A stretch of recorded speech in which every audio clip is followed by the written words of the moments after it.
Good morning, students. Today's lecture of geography, we are going to understand what is Gribbet's normal form, that is GNF, Gribbet's normal form, and we'll see how can we convert context-free grammar into G and F. Right? We already know that in context-free grammar, that we have already done in our prior lecture, that context-free grammar, what are the two forms in which you can convert the context-free grammar? See, there are two forms in which you can convert the context-free grammar. First is what? First is Chomsky normal form, that is CNF, and second is GNF. CNF stands for Chomsky normal form, right? And GNF is Gribbet normal form. So these are the two various forms in which you can convert the context-free grammar. See, Chomsky normal forms we have already discussed in our prior lecture, that how can we convert context-free grammar into CNF. Now in today's lecture we are going to understand how can we convert the context-free grammar, that is CFG, into GNF, right?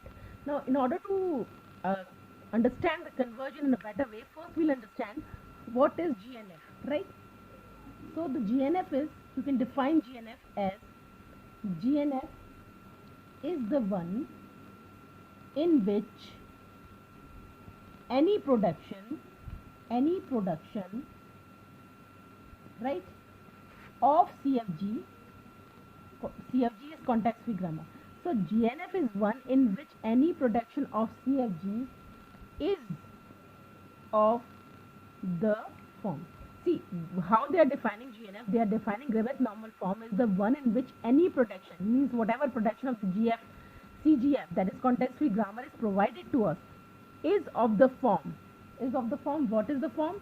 A tends to AV or A, right? That is A tends to AV, A tends to A.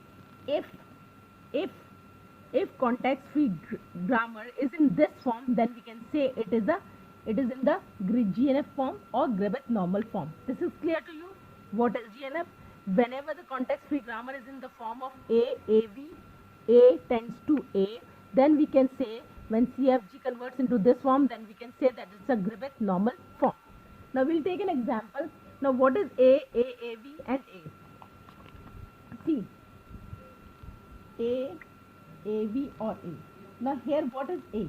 A is nothing but it's a variable or non-terminal, right? What is A? It is a variable or non-terminal. What is small a? Small a is a terminal. We know terminals are always denoted by small letter, and capital letter is always denotes the variable. So here A tends to AVA.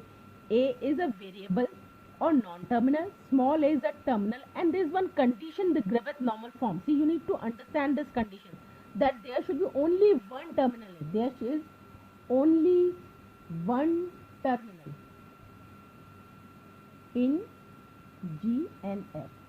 As you can see, A tends to AV. So the terminal has to be only and only one. This thing has to be very, very clear if you really wanted to solve the question, that in Gribbet normal form there should be only one terminal, right? Now what else is left? We have V. What does the V denote? It's a string of non or more symbols. You can say string of non or more symbols. We have already discussed what is string in our prior lecture. So the string is clear to you. Or else you can say that either 0 or non-terminal symbol, or it can be also defined as variable. So what is VV? A is a variable, capital small a is a terminal, that has to be only one.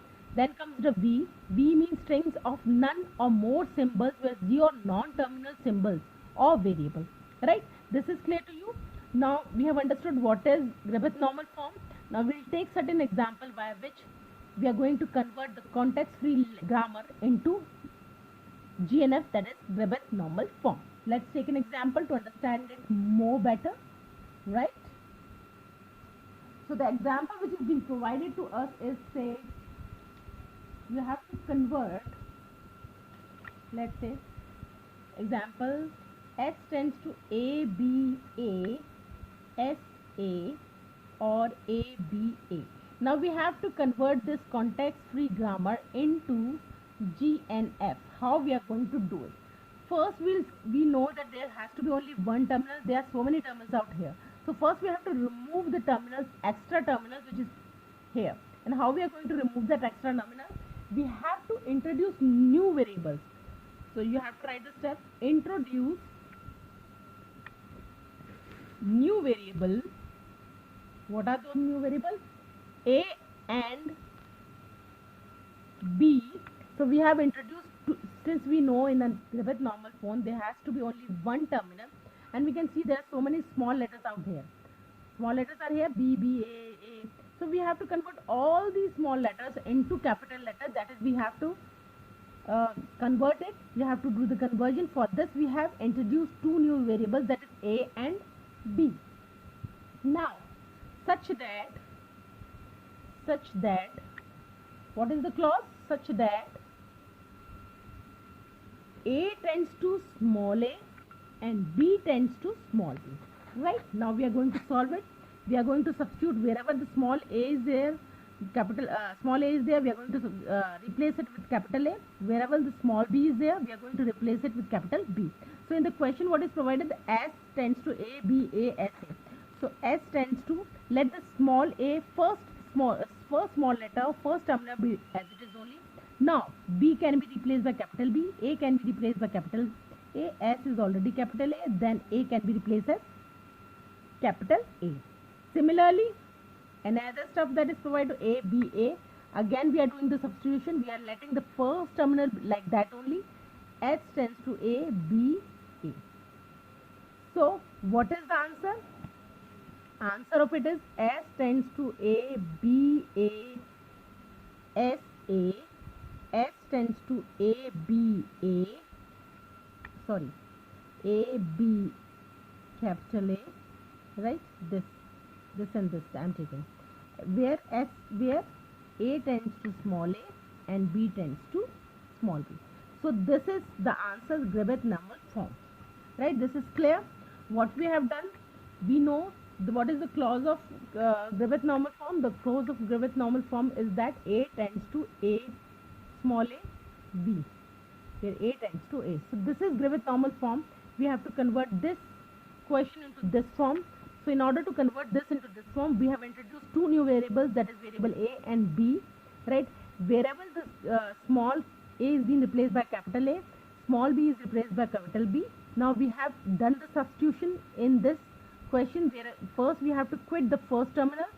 Since A tends to AB, the first terminal should be like that only. So we are leaving the first terminal, small letter like that only, and the rest of the letter is converted into capital letter, that is B. Small b is being replaced by capital B, small a is being replaced by capital A, S remains like that only, and A is being replaced by capital A. Right? So this is what the answer is all about, G and F. Now let's take another example so the things gets more clear to you. Right?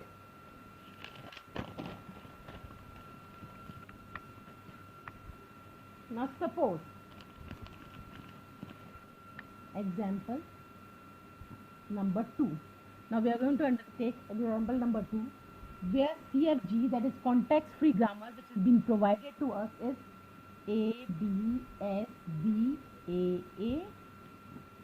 S tends to be A, B, S, B. S tends to A, A. Right?